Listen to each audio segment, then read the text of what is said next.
Всем привет! Сегодня мы будем избавляться от ржавчины на этом автомобиле, который фактически мне обошелся в $300. Кто не в курсе, как это произошло, находите плейлист «Автомобиль мечты за $300» и пересматривайте все видео. Задача сделать все максимально качественно и максимально быстро. Этот автомобиль весь в мелких жуках, я уже его пытался продать, но так как все знают, что Шкода Октавия это не гниющие автомобили, никто не рассматривал его даже к покупке. Поэтому все делаем быстро, четко и продаем. А за вырученные деньги, понятное дело, покупаем что-то другое. Погнали!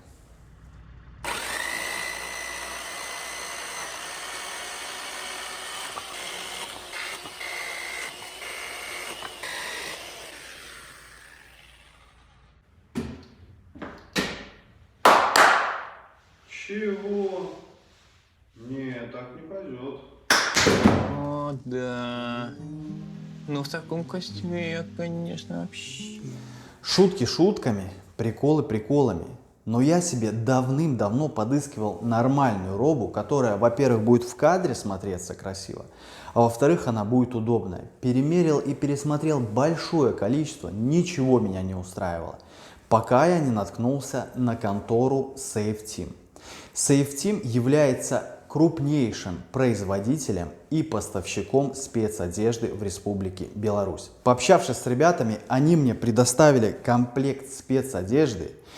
Ну вот посмотрите, насколько качественно сделана одежда. Вся фурнитура, она, знаете, как вот в спортивной одежде. Все эти замочки, все отверстия находятся там, где нужно. Каждый шовчик, он сделан вот реально ровненький, красивенький. Также ребята предоставили мне кроссовки. Кроссовки оказались настолько удобными, что мне кажется, я не буду их убивать в гараже. Они, во-первых, легкие, ноги в них не потеют. Во-вторых, они реально нормально выглядят. Я могу в них ходить на повседнев. Скорее всего, я в гараж найду что-то похуже. Также ребята предоставили промокод Антон Маляр для всех моих подписчиков со скидкой в 20%. Если вам нужно что-то похожее, также ребята занимаются предфильтрами, фильтрами, масками, щитками, очками. Все это, ребята, обезопасит ваше здоровье и даст вам возможность работать и зарабатывать долгое и долгое время.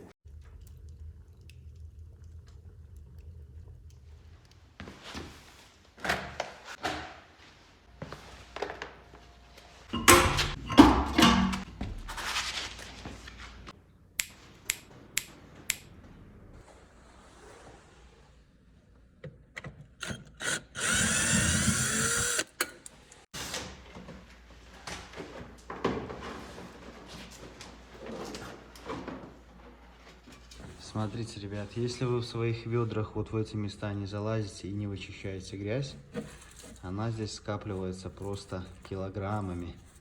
Вот почему, в принципе, вот здесь вот так быстро и начинает гнить. Потому что здесь влага стоит постоянно.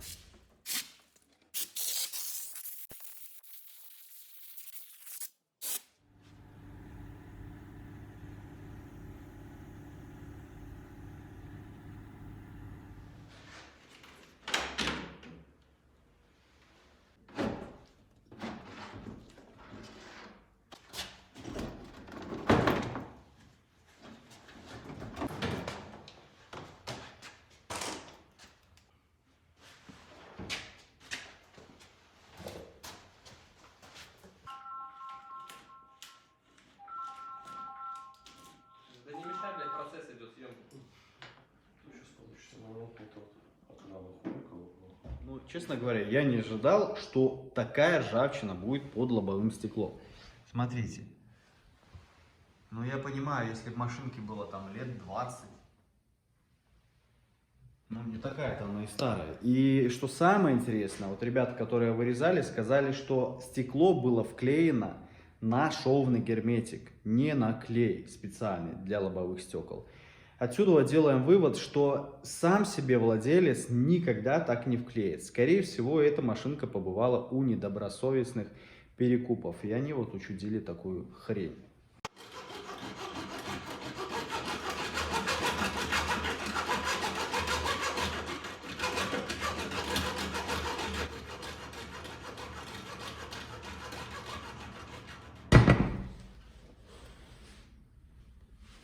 Когда я ремонтировал Isuzu Trooper, я сказал такую фразу, что на Isuzu Trooper 82 года откручиваются абсолютно все болты, несмотря на то, что они очень гнилые.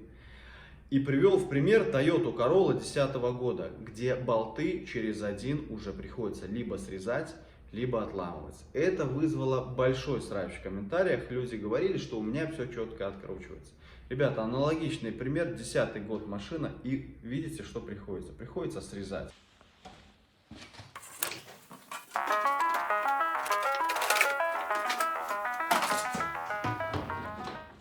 Перед тем, как зачищать ржавчину, я заклеил лабаш. И следующим этапом я снимаю передние крылья. Для чего? Для того, чтобы вот это вот все вычистить хорошо, потому что ржавчина уходит прямо под крыло.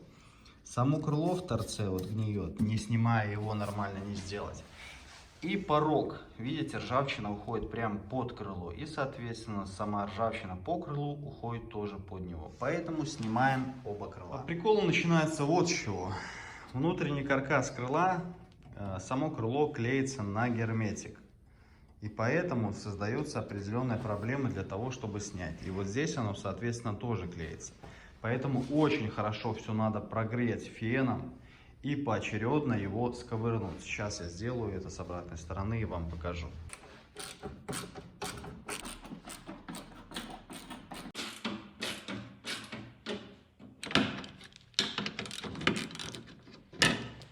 Так, все болты открутили. И тут есть вот такая вот подкладочка. Ее обязательно нужно оторвать. Кто это не сделает, вполне возможно, ваши крылья со временем начнут гнить именно вот в этом месте. Если не в курсе, посмотрите, как гниют крылья в Audi A6, C4, C5. Она состоит из поролона, напитывает влагу, и влага стоит постоянно у вас там в крыле. Поэтому оно начинает и гнить. И, кстати, видите, такое ощущение, что его мыши погрызли.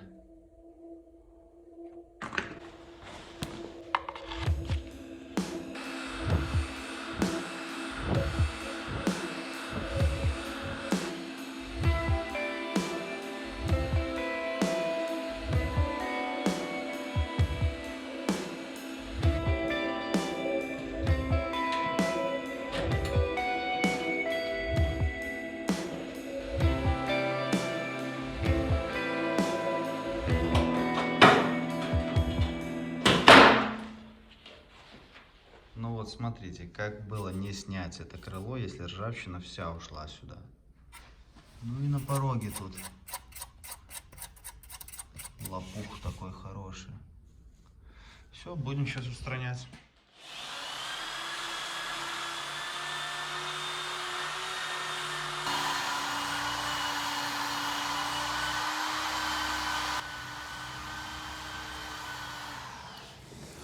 Короче, ребят, вот эти вот щетки металлические с борьбой ржавчины — это откровенная шляпа Проживальского. Такое убрать можно только при помощи пескоструя. У меня есть вот такой вот пескоструйчик, но на самом деле это тоже откровенная шляпа, потому что вот я сколько им не работал, им подлезть достаточно сложно. Работает он очень медленно, им можно устранять только какие-то мелкие очаги коррозии, просто прям совсем мелкие, которые расположены на вертикальной поверхности. Если где-то уже горизонтальная, там уже определенные проблемы появляются. А если еще какие-то труднодоступные места, то на самом деле он достаточно неэффективен. Короче, я взял у своего соседа более-менее такой еще пескоструй, к которому можно подлезть. Он тоже, конечно, слабый. И на самом деле, почему я отношусь к пескоструям достаточно скептически? Потому что это еще дополнительная работа к малярке. Потому что, во-первых, песок нужно где-то найти. Его нужно просушить, его нужно процедить. Потом это все пескоструить. Если ты делаешь это в помещении, ты засрешь все помещение. Это дополнительный кусок работы к твоей и без того сложной работе. И поэтому, когда вы беретесь за пескоструй и кому-то что-то пескоструете, имейте в виду, что эта работа должна стоить на порядок дороже. Вот почему там, где люди зарабатывают хорошо, никто не связывается с удалением ржавчины. Просто выкидывают либо машину, либо выкидывают просто деталь.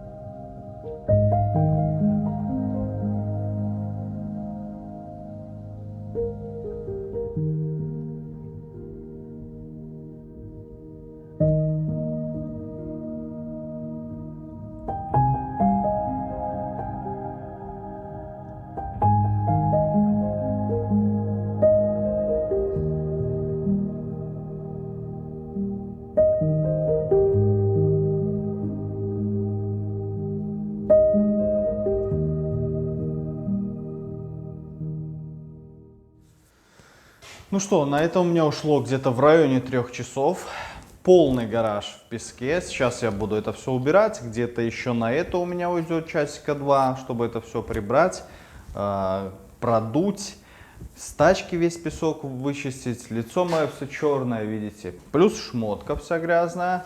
Внутренняя шмотка вся грязная. Ее нужно будет стирать.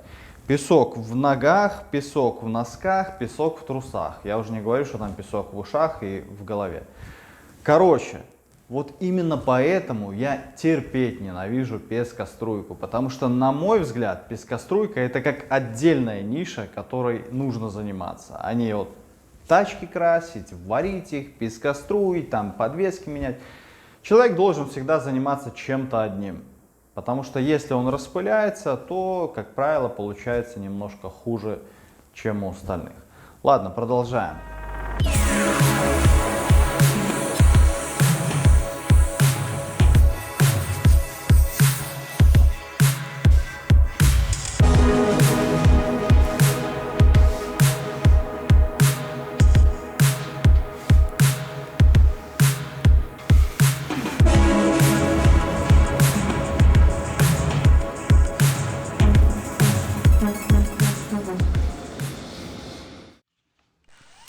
Берем 150-ю наждачку и выравниваем четкую граничку. Делаем максимально плавный переход с металла на лакокрасочное покрытие.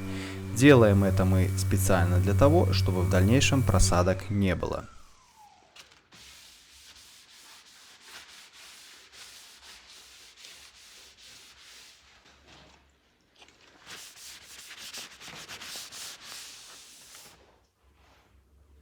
Следующим этапом наносим преобразователь ржавчины. Его надо наносить так, чтобы потеков не было, иначе адгезия будет слабая. Кто не в курсе, что это за преобразователь, спрашивайте в комментариях, либо в моем инстаграме. Отвечу каждому по возможности.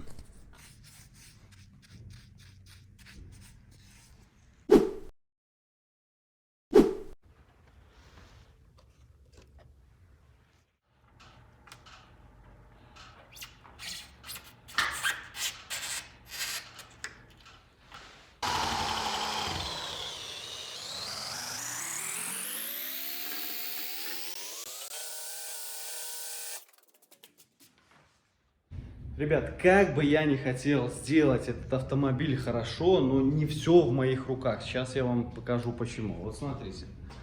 Задняя крышечка. Буду ее грунтовать целиком, потому что на ней очень много косяков. Проще загрунтовать ее целиком. Смотрите. Смотрите на внутреннюю часть этой крышки. Вот что с этим можно сделать? Да с этим уже не сделаешь ничего, абсолютно.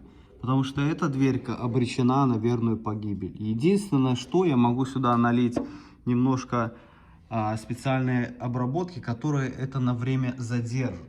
А вообще, почему же это все здесь появилось? Вот смотрите. Видите вот это вот отверстие? Вот оно. Это одно отверстие на всю дверь, через которое сливается конденсат. А это ребро, это самая нижняя точка. То есть получается здесь вода постоянно стоит, когда конденсат здесь скапливается. И получается, что косяк за тем, кто произвел эту машину, и косяк за тем, кто вовремя ее изнутри не обработал. Поэтому, когда вы покупаете новые автомобили, убедительная просьба для вас, это не стоит больших денег, это стоит всего лишь там долларов 200, вам полностью обработают весь автомобиль, изнутри прольют антикором, обработают днище, и вы забудете это как страшный сон. Причем, когда вы будете продавать этот автомобиль, однозначно это сыграет хорошую для вас цену. Вы продадите свой автомобиль гораздо дороже. Перед нанесением грунта поверхность замотовываем 320 наждачкой и тщательно обезжириваем. Я не устану повторять, что обезжиривать с растворителями нельзя. Я обезжириваю антисиликоном.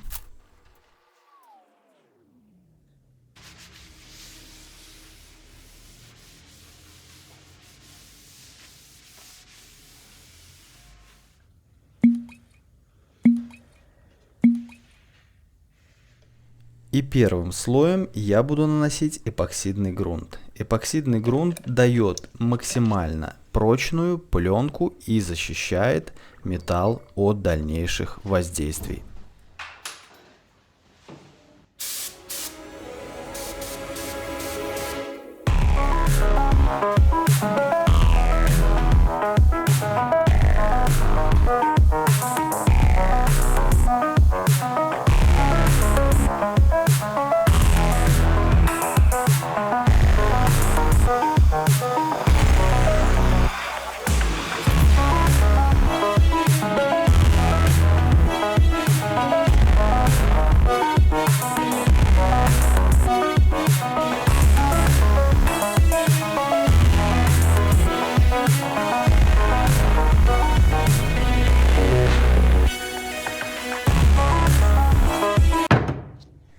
Ну а после эпоксидного грунта я наношу 2 мокрых нивелирующих слоя наполнительного грунта.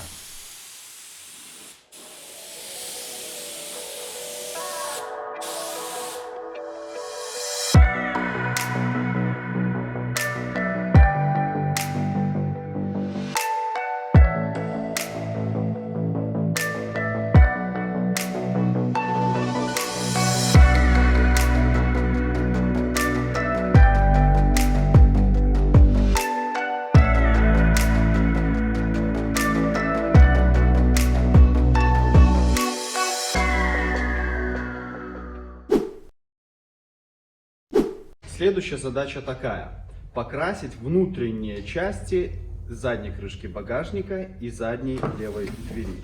Зачем? Для того, чтобы потом, когда мы это все открашиваем, мы все это закрываем и красим полностью автомобиль.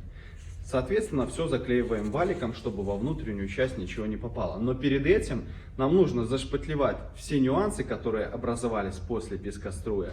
И также замазать герметиком рамку лобового стекла. И также я вам покажу, как это выглядит изнутри. Прогнило там ли, есть ли там ржавчина.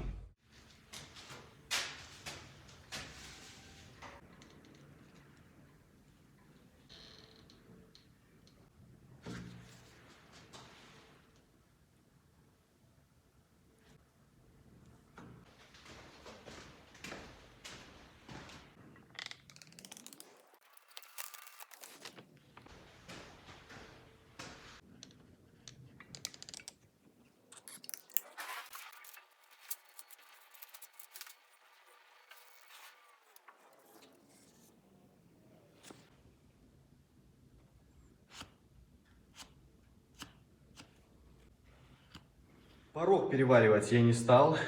То отверстие, которое образовалось от пескоструя, я просто замазываю алюминиевой шпатлевкой.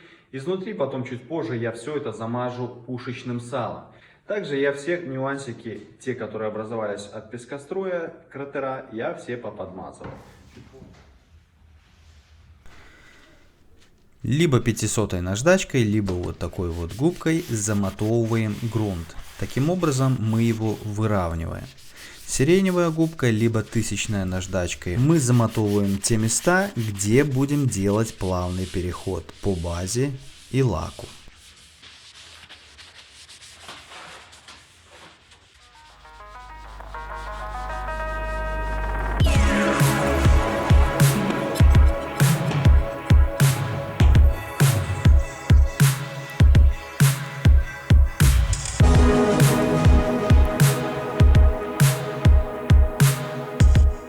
Один из самых часто задаваемых вопросов: можно ли краску разбавлять 646-м растворителем? Ребята, на крайний случай можно, ничего критичного здесь не произойдет. Единственное, чего нельзя, красить без маски. Вот этого точно нельзя делать. Наш партнер Safe Team специально для вас предоставил одну масочку, которую мы с вами разыграем в моем инстаграме. Ссылку на него я оставлю в описании.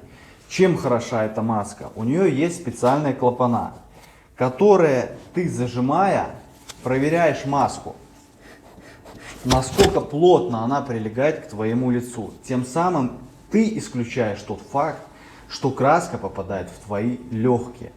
Также в этой маске есть клапан нового образца, который исключает попадение конденсата к тебе на окрашиваемую поверхность. Я уверен, с этим сталкивался каждый, когда приходится потом тупо перекрашивать деталь.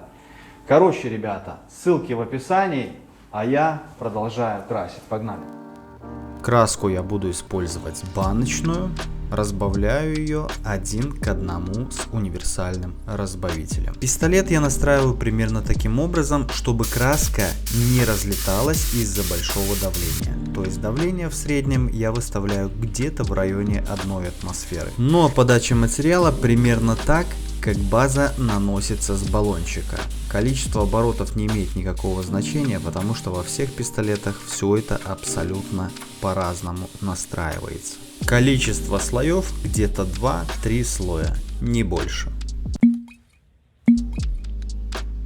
Лак я использую исключительно ХС, кто не в курсе, это твердый лак. Наношу 2 плотных слоя, межслойная сушка 10-15 минут. Ну и сразу после нанесения лака я беру в руки баллончик с переходным растворителем и наношу один тоненький слой в места переходов. Ну что, ребят, все открасил, получилось в принципе неплохо. Если, конечно, знать, куда смотреть, то оно видно небольшие неровности, но для меня главное, чтобы не было ржавчины, чтобы в глаза не бросалось. Здесь получилось все тоже неплохо. Валик я уже отклеил отсюда, и при этом четкой гранички, видите, нету. И лачок я тоже разбрызгал переходной растворитель, четких переходов нету. Сюда планочка клеится, это клей от нее. Вот, то, что сюда налетело, ничего страшного. Это все будет перемотовываться. И то, что здесь немножечко лак стек, тоже ничего страшного. Все равно это все будет спиливаться.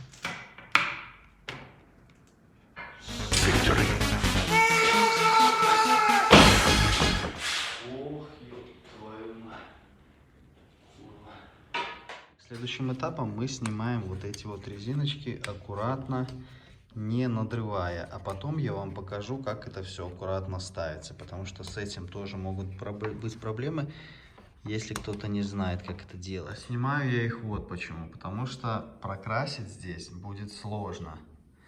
Либо ее нужно будет как-то заклеивать, либо отгибать. Все же лучше ее просто снять, а вот этот вот стык заклеить валиком специальным.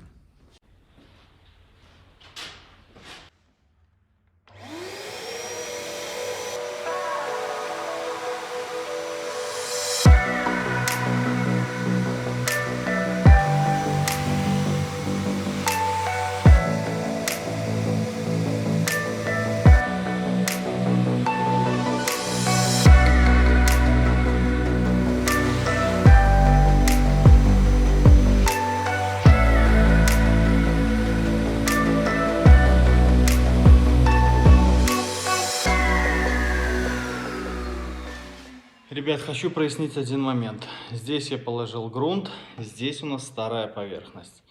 И вот в этом месте, где переход с грунта на старую поверхность, у нас получается такая шероховатая поверхность, где грунт лежит напылом. И поэтому его очень важно сделать гладеньким, чтобы не было вот этой вот шероховатой поверхности. Почему? Потому что когда мы положим сюда базу, зерно здесь ляжет хорошо, здесь ляжет хорошо. А если здесь останется шершавое, база ляжет абы как, зернышки лягут абы как. И когда ты выйдешь на солнце, здесь будет видно, будет такой громадный ореол идти. Будь добры, помедленнее, я записываю. А для удобства контроля я буду использовать проявочную пудру. Смотрите, как она идеально обрисовывает те места, которым нужно уделить наибольшее внимание. Все той же 500-й наждачкой я аккуратно все это устраняю.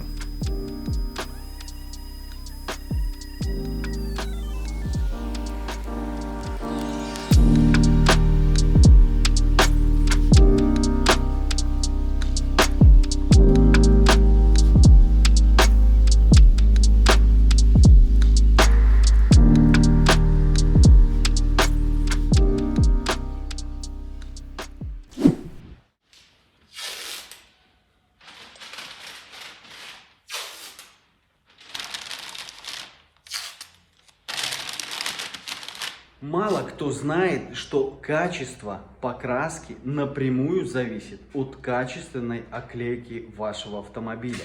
И вот сейчас я вам дословно покажу и расскажу, как же это правильно сделать, чтобы ваша покраска была максимально качественной и шедевральной, как у меня. Погнали! Эту сторону я заклеил, буду показывать на обратной стороне. Первое, что вы должны для себя уяснить, что ни в коем случае никакой клеенки.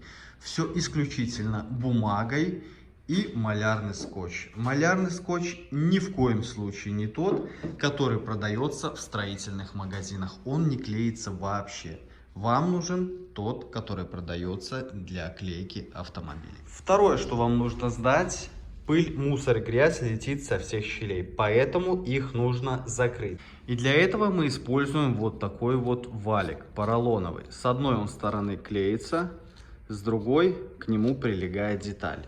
Поэтому мы его приклеиваем с внутренней стороны, потом закрываем дверь. Все зазоры, которые у нас были, они герметичны. Туда ничего не летит и оттуда, соответственно, ничего не летит. Четвертое. Заднее стекло. Здесь есть проблематичная задняя резинка. Она очень жесткая. Ее не приподнять и под нее ничего не засунуть. Делаем следующее. Заклеиваем бумагой на ширину скотча и оставляем еще одну ширину скотча. После чего заклеиваем второй скотч. Делается это для чего? Для того, что когда только я открасил, последний слой лака нанес, сразу же я отклеиваю этот скотч. Для чего? Для того, чтобы пока лак течет, он может еще затечь под резинку. Если этот скотч отдирать, когда все это высохнет, тогда он начнет с собой отрывать еще краску. Где-то краска начнет отходить. Если снимать сразу всю бумагу, то бумага за собой поволочет много мусора какого-то. По-любому мусор будет, и он окажется у вас на окрашиваемой поверхности. И для того, чтобы пыли было по минимуму, в любое отверстие нужно впихнуть.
В итоге открасил вчера, все получилось нормально, расклеился через час после того, как нанес последний слой лака.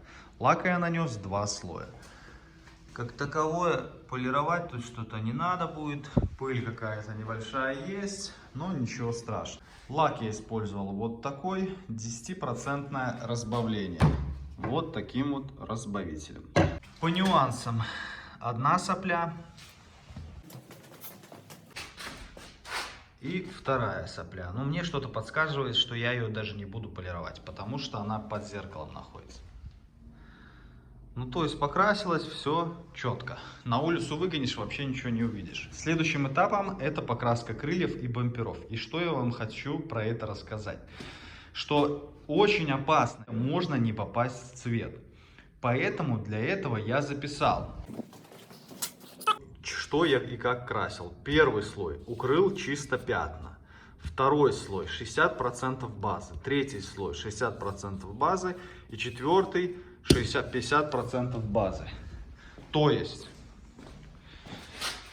есть я записал количество слоев и краски, которые у меня находятся здесь, чтобы когда я навесил крылья после покраски, у меня ничего не отличалось. Я с этим сталкивался, и с этим сталкивались многие людей, поэтому обязательно запомнить и записать давление, на котором ты красишь, и количество слоев.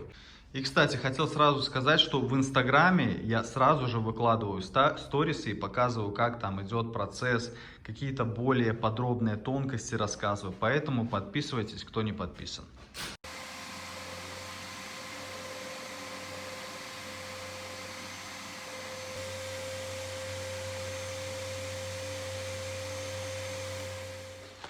Еще одно небольшое пояснение. Грунт на деталь зачастую ложится вот такой вот неравномерной шагренью. И когда вы ее не допилите, вот как я здесь, и сюда наверх нанесете базу и лак, я зачастую раньше так делал, то со временем база с лаком начнут проседать. Если еще по базе не так все критично, то лак начнет его повторять. При этом, если он был глянцевым, то через пару дней он становится матовым.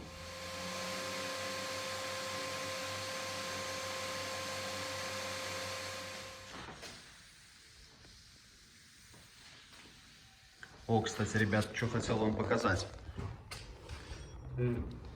Купил очередное ведро, взял его недорого. Специально для вас сниму видео топ-5 лайфхаков, как продать автомобиль дороже. И обязательное условие, это нужно сделать за один день. Тем самым это сможет повторить абсолютно каждый. Так что, кто еще не подписан, обязательно подписывайтесь и ставьте колокольчик, чтобы не пропустить это видео. Вот еще что хотел сказать, что сейчас я все это буду красить в том гараже, где везде лежит пыль, грязь и мусор. На полу, видите? Я ничего не убираю, тем самым мы проверим, насколько же можно хорошо покрасить в плохих условиях. Потому что мне много кто пишет, что, мол, у тебя хороший гараж, вот поэтому ты и красишь хорошо. Я вообще говорю, что никогда я не крашу хорошо, я крашу среднее качество. Сегодня мы проверим, насколько это среднее качество получится в таком уставшем и засранном гараже. И кто узнал, что за автомобиль, который я вам показал на заднем плане за моим трипером, пишите в комментариях, мне будет интересно, насколько вы разбираетесь в тачках.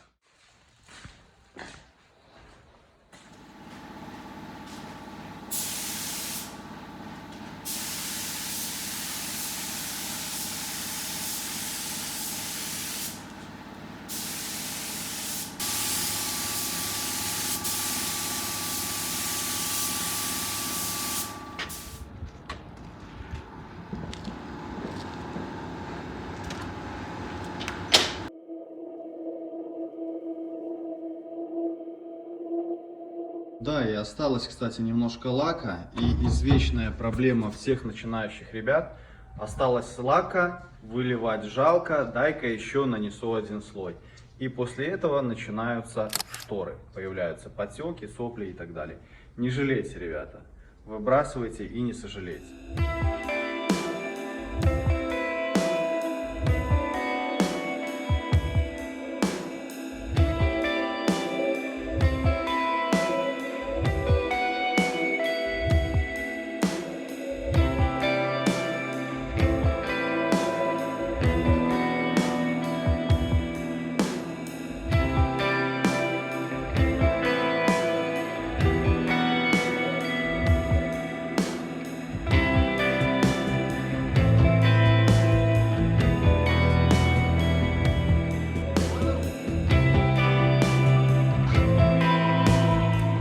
что, вы сами, в принципе, убедились, как можно покрасить в неубранном гараже.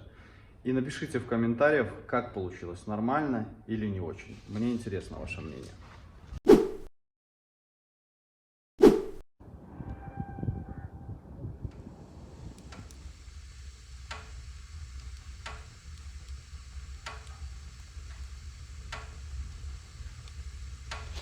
Так, все хорош, надо работать, а то и день так просидишь.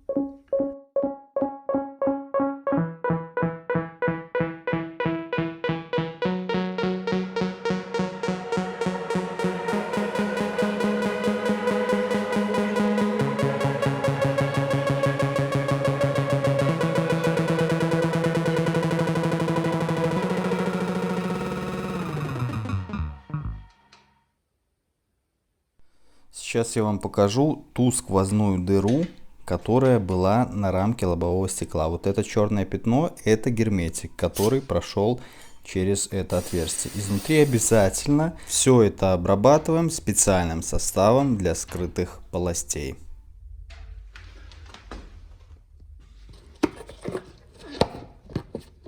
Соответственно, этот специальный состав мы также наносим на ту ржавчину, которая осталась внутри крышки багажника. Делаю это специально для того, чтобы в дальнейшем она нас не побеспокоила. А в места прилегания заднего бампера и заднего крыла я наношу каучуковую мастику.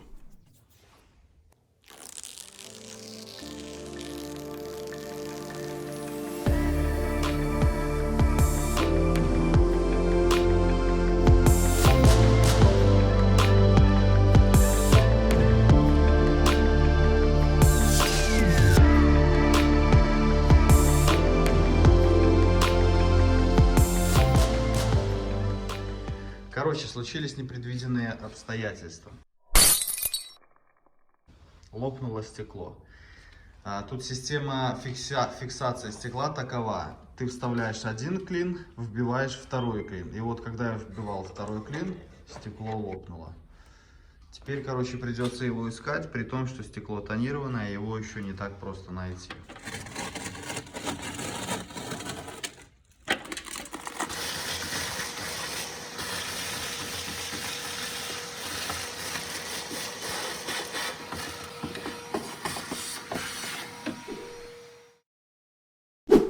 Пришло стеклышко, тонированное, как и у меня.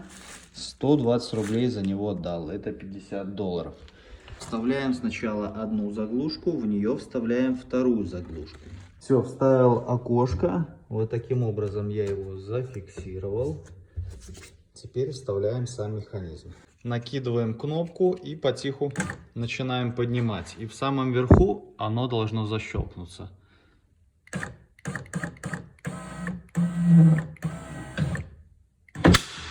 Вот, вы его слышали сейчас. С этой ситуации я делаю следующий вывод. Когда ты собираешь немецкие тачки, если тебе что-то кажется сложным и что-то тут немцы якобы напортачили, скорее всего, ты просто не знаешь, как это делать. Потому что на самом деле у них все разбирается и собирается гораздо проще, чем у остальных.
Ну и в конце, ребята, как всегда, пару слов, прежде чем показать конечный результат. Хочу я сказать вам следующее. Когда вы что-то начинаете в первый раз, и у вас что-то не получается, вот тут самое главное не пускать руки и не расстраиваться. Потому что сама ситуация говорит тебе: братишка, изучи этот вопрос, поменяй подход и сделай вот так. Тогда ты будешь самым четким парнем на селе. Если тебе повезло тупо в первый раз, то второй раз ты уже точно этого не повторишь. Возьмем пример. Человек в бизнесе, который делает деньги, и человек, который там, я не знаю, в лотерею, либо в казино. Тот, кто в казино сегодня выиграл, завтра он не выиграет. Почему? Потому что ему повезло, и он не изучил весь процесс. А тот, кто изучил процесс в бизнесе, сегодня сделал деньги, завтра сделает деньги, послезавтра сделает деньги. И поэтому отсюда следует вывод: если у тебя не получается, наоборот, ребята, это круто. Это тебе возможность дает изучить вопрос, поменять подход и стать крепче и сильнее и лучше. Поэтому побеждает тот, кто делает больше попыток. Вот и все, ребята. Как-то так. Погнали.